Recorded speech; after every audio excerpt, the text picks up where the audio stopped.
bienvenue sur le podcast de référence pour devenir triathlète. Je suis Hermano, papa de 4 enfants, producteur de podcasts sportifs depuis 2014 et triathlète depuis plus de 20 ans. Mercredi, milieu de semaine, motivons-nous ensemble en parlant sport et triathlon. Et pour ne rien manquer de nos actualités et participer à nos podcasts, rejoignez notre groupe Facebook. C'est le meilleur moyen d'être tenu informé des invités de la semaine et d'échanger avec nous et parfois même avec elles et eux.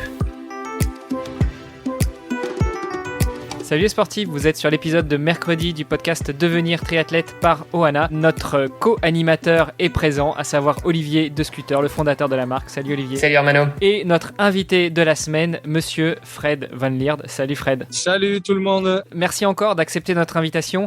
Donc on est revenu avec toi hier sur ton passé, quel âge tu as, quand est-ce que tu as découvert le triathlon, comment est-ce que tu as commencé à performer, et puis très rapidement sur tes débuts en longue distance. Tu nous as dit que tu avais commencé par le Half Ironman, le 70.3, le 70.3. À quel moment, justement, après ta victoire au championnat d'Europe en Half Ironman, tu te décides déjà à devenir pro et ensuite à devenir pro dans le circuit Ironman, donc sur du très longue distance? Oui, en fait, comme j'ai dit, j'ai pris mes premiers pas dans la longue distance sur la distance 70.3. Honnêtement, j'avais un peu peur de la distance Ironman, donc je me suis dit 2007, c'est une année de transition pour seulement en 2008 essayer ou tenter mon premier full distance. Donc en fait, 2007, j'ai fait pas mal de 70.3 et j'ai bien aimé pour après commencer en Ironman. Donc Ironman en 2008. Quelle était ta stratégie déjà? Est-ce que tu étais accompagné dans tes entraînements ou est-ce que tu faisais tout seul? J'ai toujours eu de très bons entraîneurs. Donc j'en ai eu 4 dans ma carrière. Le premier, c'était Didier Volkart. Après, c'était Philippe Stillant.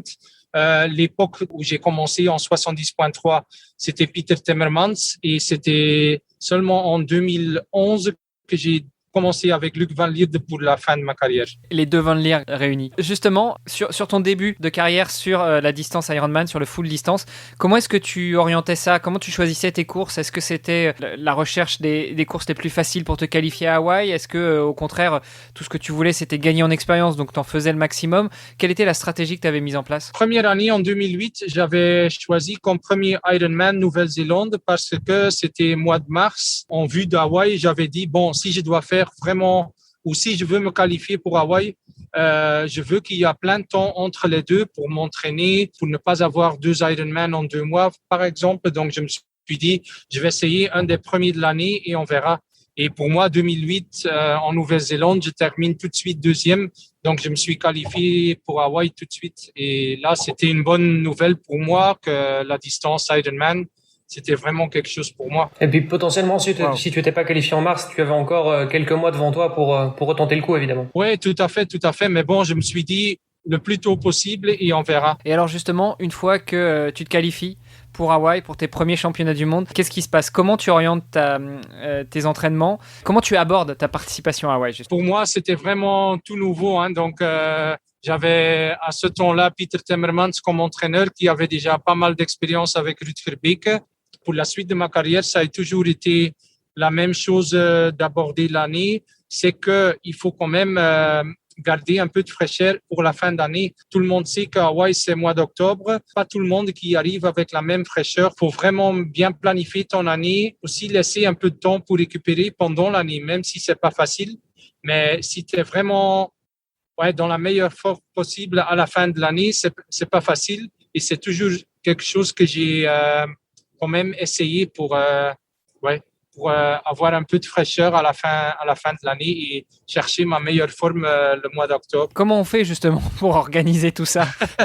Parce que surtout que c'est ta première expérience, donc t'as pas encore de recul là-dessus. Donc comment est-ce qu'on s'organise en collaboration avec ton coach pour pouvoir t'entraîner au mieux, donner le maximum et en même temps récupérer comme il faut pour être prêt le jour J à Hawaï? Là, j'ai eu de la chance parce que lui, il avait déjà l'expérience avec des autres athlètes. Et en fait, c'est la planification de chaque athlète. Tu dis, cette période-là, je vais m'entraîner très, très dur. Cette période-là, je vais aller en stage en altitude. Des autres périodes, par exemple, le mois de juillet, je me rappelle, il n'y avait pas de compétition et un peu de repos aussi. Donc, c'est vraiment planifier ton année en vue d'une compétition ou une pic de forme dans le mois d'octobre. C'est ça. Hein. Donc à partir de ce moment-là, en fait, tous les ans, ton année se programmait plus ou moins de la même manière, avec comme objectif ultime Hawaï. Exactement, c'est ça, ouais. Alors justement, cette première participation à Hawaï, explique-nous, qu'est-ce qui se passe, avec quel état d'esprit t'arrives? T'arrives avec la rage au ventre, envie de tout déchirer et d'écraser tout le monde? Pas ça, mais quand même avec un peu trop de confiance parce que j'avais terminé deuxième, comme j'ai dit, Nouvelle-Zélande, derrière Cameron Brown. Je me suis dit, bon, je suis quand même quelqu'un qui doit être capable de faire un top 20. J'avais ça dans ma tête. Mais bon, ça n'a pas marché ce jour-là parce que j'ai bien nagé la première fois, mais en vélo, j'avais déjà perdu pas mal de temps. Et en course à pied, j'ai pas terminé. J'ai abandonné après 16 kilomètres en course à pied, vraiment vide. Donc, plus rien. Comment est-ce qu'on sort de là, après sa première participation au championnat du monde d'Hawaï? T'es arrivé, comme tu le dis, peut-être un petit peu trop confiant. Qu'est-ce qui se passe? Comment on aborde le regard des autres et puis peut-être de ta hiérarchie à l'armée qui attendait peut-être beaucoup de toi, justement? Oui, dans l'armée, il n'avait pas mis trop de pression parce que chaque année, je dois faire un top 3 dans un Ironman ou top 6 à Hawaï. Donc, j'avais le choix pendant l'année et avec ma deuxième place, c'était déjà rempli. Mais après, tu sais que une fois que tu as été à Hawaï, tu as vécu la course, tu as fait la course, tu sais aussi que ce sera un travail de quelques années. Tu peux pas dire je l'ai fait une fois, l'année prochaine, je reviens pour faire un top 10 ou un top 5. Non, dans mon cas, ça n'a pas marché comme ça. Donc, j'étais tout de suite convaincu du fait que je devais encore travailler beaucoup et ça allait prendre des années. Quand on te connaît et puis quand on regarde ta fiche, on voit que il s'est passé quelques années avant que tu retournes à Hawaï et que tu fasses un podium. Entre-temps, tu as gagné plusieurs fois l'Ironman France à Nice. Est-ce que ça faisait partie de tes objectifs, justement, l'Ironman en France? Comment est-ce que tu as justement défini tes futures courses pour te ramener jusqu'à Hawaï et jusqu'au podium des années suivantes? Oui, c'est aussi un peu chercher. Je pense comme chaque triathlète, les parcours qui te conviennent et ceux qui te conviennent pas. Donc, 2010, c'était la première fois que j'ai participé à l'Ironman de France à Nice et je termine deuxième. Bon, dans le mois de juin, le parcours qui me convient. Je crois aussi que là, quand tu connais le parcours, c'est un grand avantage aussi.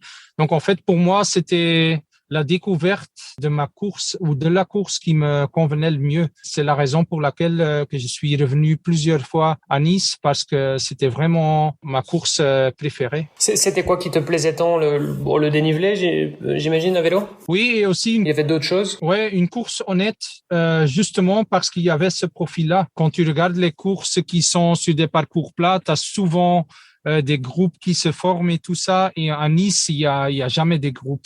Tout le monde doit pousser les pédales parce que ça monte, ça descend, tout ça. Donc, en fait, je l'ai toujours trouvé dur, mais très, très honnête aussi. Combien de fois tu gagnes à Nice? 5. 5 fois à Nice, et puis tu fais deuxième, troisième en 2019, c'est ça? J'ai fait troisième en 2019, deuxième en 2010, et j'ai encore une fois fait quatrième aussi en 2016. Donc, j'ai 9 participations là-bas. C'est vraiment devenu ta course de prédilection, alors? Oui, tout à fait, ouais. Et ils l'ont pas encore renommé Ironman France Van Lierde? Non, mais bon, tu sais, pour moi, là-bas, c'est que du bonheur et tu vas comprendre aussi que quand tu reviens là-bas, tu as pas mal de confiance aussi quand tu as déjà gagné quelques fois. Tu dis, bon, moi, je vais souffrir ici, mais les autres aussi quand même. Oui, surtout que Nice, effectivement, tu rappelais, quand on connaît déjà le parcours est un peu vallonné, puis souvent, il y a la chaleur qui joue aussi. Fait, donc, ouais. Et bref. On voulait revenir avec toi, avec Olivier, sur justement les moments forts de ta carrière. Est-ce qu'il y a des éléments qui te reviennent en tête sur ces 17 dernières années en tant que professionnel sur le circuit Ironman? Comme ça, sans trop y réfléchir, qu'est-ce qui revient pour toi? Oh, plein de choses. C'est vraiment, quand tu as fait tellement de courses et tellement d'années, j'ai des très bons souvenirs. Bien sûr, à Hawaï, mais aussi, comme j'ai dit déjà, à Nice, quand tu es capable de gagner 5 fois, la 5e fois, je m'en rappelle encore, c'était vraiment l'objectif. Mais tout le monde pense toujours que quand tu as gagné 4 fois, dans mon cas, c'est facile de gagner la 5e, mais c'est pas facile du tout. Ça devient de plus en plus dur et tout le monde attend toi, mais faut quand même faire la performance le jour J. Donc, vraiment, quand tu réussis de le faire la 5e fois, ça m'a ça me donne des frissons encore. Hein. Ouais. Waouh. Ouais, je te rassure, ça nous donne des frissons aussi, hein, d'imaginer ça et puis de t'avoir à l'autre bout du micro.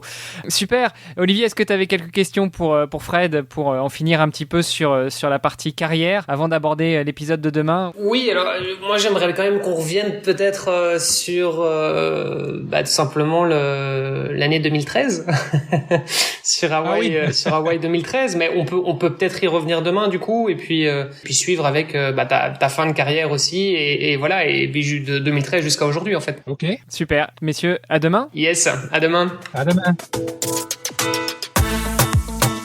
Merci d'avoir écouté cet épisode jusqu'à la fin. Si vous l'avez apprécié, je vous rappelle que vous pouvez venir sur le groupe Facebook pour nous laisser un commentaire et interagir avec nous et nos invités. Et n'oubliez pas de nous aider à progresser dans les classements et dans notre exercice de podcast en laissant un commentaire sur Apple Podcast. À demain pour en savoir encore plus sur notre invité de la semaine.